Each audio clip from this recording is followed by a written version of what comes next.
How nice it is to have perfect pitch.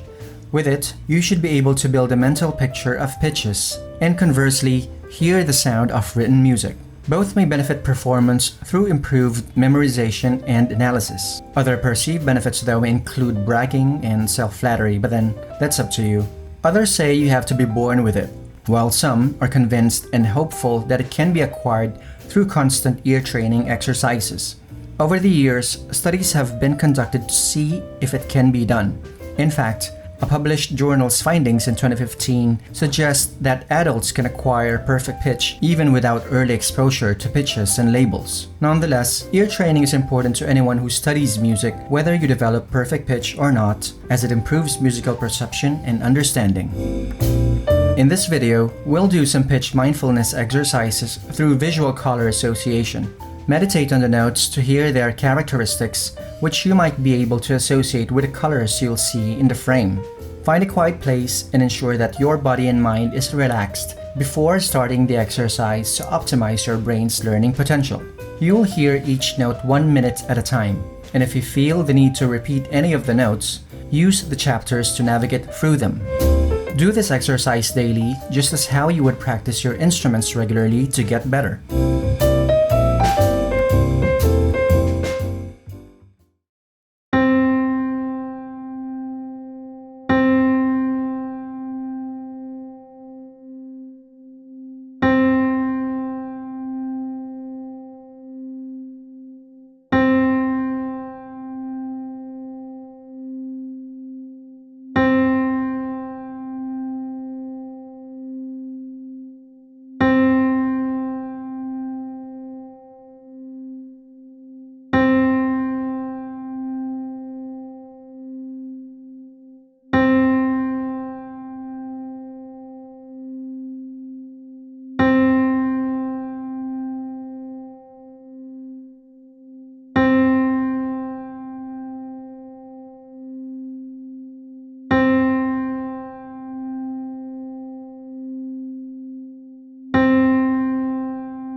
If you've enjoyed this video and would like to see more contents like this, subscribe to Vid's Music.